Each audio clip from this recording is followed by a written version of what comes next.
The next video is on some new universal health coverage coming down from the World Health Organization. So we have Director General Tedros Ghebreyesus basically saying that they're going to lobby elected politicians and influence the way that they tax their people. Here, let's listen from him directly. IPU President Duarte Pacheco, IPU Secretary General, my brother Martin Chungong, Excellencies, dear colleagues and friends. As members of Parliament, you're uniquely positioned to transform political commitments to UHC into reality.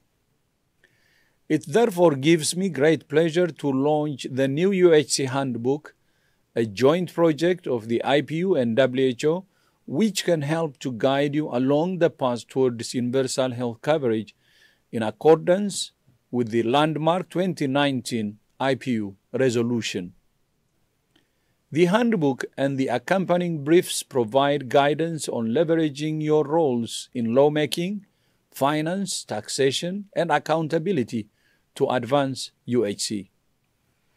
I encourage you to draw on the expertise of WHO and IPU and to engage at the high-level meeting on UHC at the UN General Assembly this September.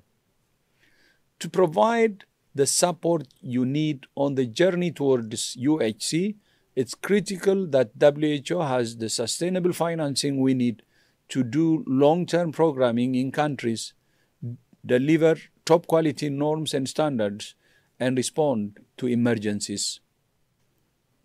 Last year, your governments agreed to a stepwise increase of assessed contributions to WHO. I urge you to support the first phase of this increase when it comes before the World Health Assembly this May. Thank you all once again for your commitment to UHC and a healthier, safer, fairer future for your countries. I thank you. You know, Tamara, why do I get this feeling in my gut that Tedros is like that guy that phoned me last week, some scammer telemarketer saying a Nigerian prince has just put 4.2 million in his will to me, and I just have to send a $600 finder's fee to get the scam going on. I mean, here's the thing. Who elected Dr. Tedros? And by the way, can we just drop the doctor part? Because he's not really a medical doctor, is he, Tamara? No, I think he's if my memory serves me correctly, he's a veterinarian, I believe. And there are so many things to unpack here, like not to mention all of the complete ineptitudes of the World Health Organization. You know, the whole pandemic response failures, the indiscriminate mandates, masking, the pushing of a novel injection on the global population.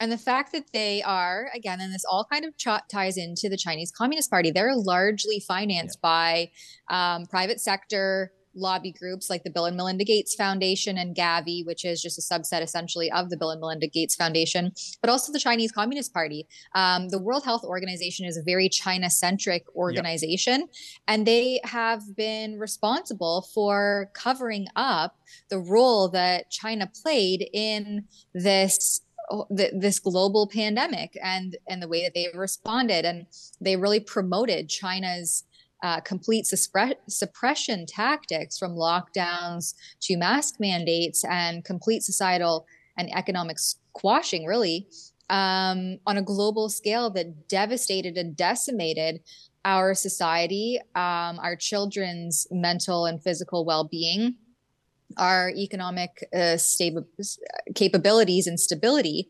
And now they're pushing through this universal health coverage under this idea of health for all, which is basically a collectivist idea on health, providing health for everyone.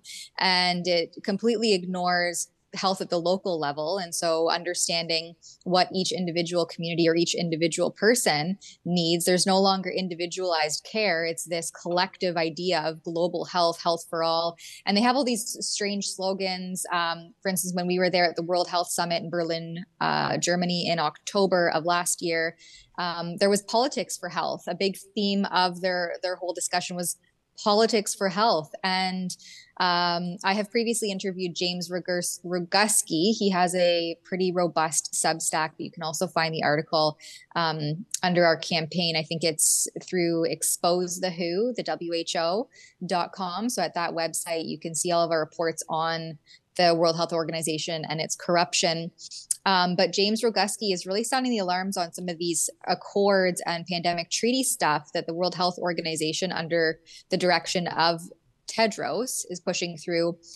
There's a new pandemic treaty accord. They're trying to change existing international health regulations.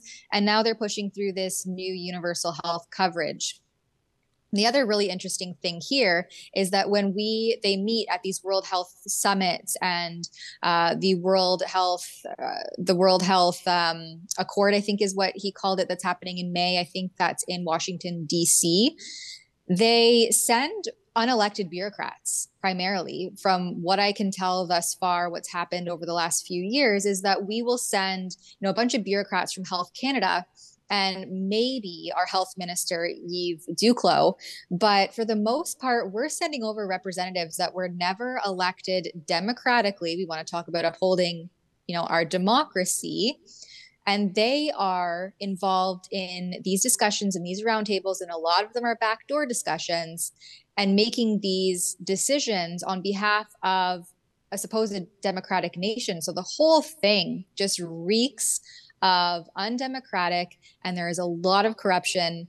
The way that the World Health Organization has conducted itself is increasingly concerning, and many people are calling for us to just disregard the World Health Organization and not sign on to any of their pandemic preparedness things any longer and really defund them.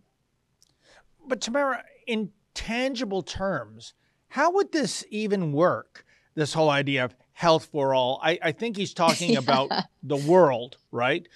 8 billion people, a few billion living in abject poverty and no doubt need health care and 'twas ever thus. But I mean, how do you, they talk about, they want, where is it? They're looking at lawmaking powers, finance, taxation, basically all the roles of an actual elected government. But, like I said, how does the money in, money out process work here? Because to me, this just seems like a big word salad that, is all about virtue signaling and we're here to help you. And yet 5 years, 10 years, 20 years from now, does anything come out of this? Well, and it would be less concerning if it was actually word salad, but we have seen our government officials and primarily our health officials, and I use the term official because that's how they refer to themselves.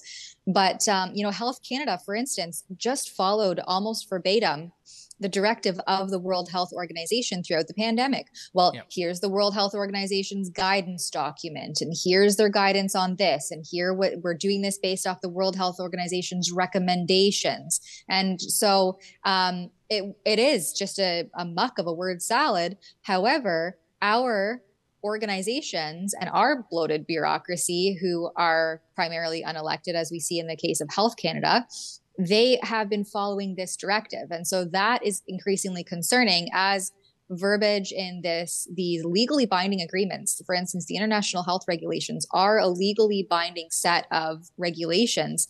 And if there's a key language in there that gets changed, it changes the fundamentals of the entire regulation. So unfortunately, you are up against this really powerful, well-financed lobbying group. And they also have ties in with, McKinsey Consulting that our colleague Alexa Lavoie has reported on extensively. The spider web of connections involved in the pandemic response and moving forward with these pandemic preparedness treaties are very concerning. And as you hear this word salad nonsense coming from their mouths, it does have repercussions for us in Canada, as we've seen over the last 2 years. So, take it for what it is. But at the end of the day, we followed, for the most part, exactly what the World Health Organization told us to do. And it came at great expense to our country, our society, our economy. I mean, look at us. The inflation's through the roof. People can't pay their bills. That's a clip from something we call Rebel News Daily. It's our daily live stream hosted by my friend David Menzies, but the show also includes a rotating cast of hosts and special guests, including me. It's a great way for us to talk about the news of the day as the news is happening in an unscripted fashion, and it's an awesome way for you to interact with us as well. We stream every weekday, 1 p.m. Eastern, 11 a.m. Mountain, wherever you find Rebel News. See you there.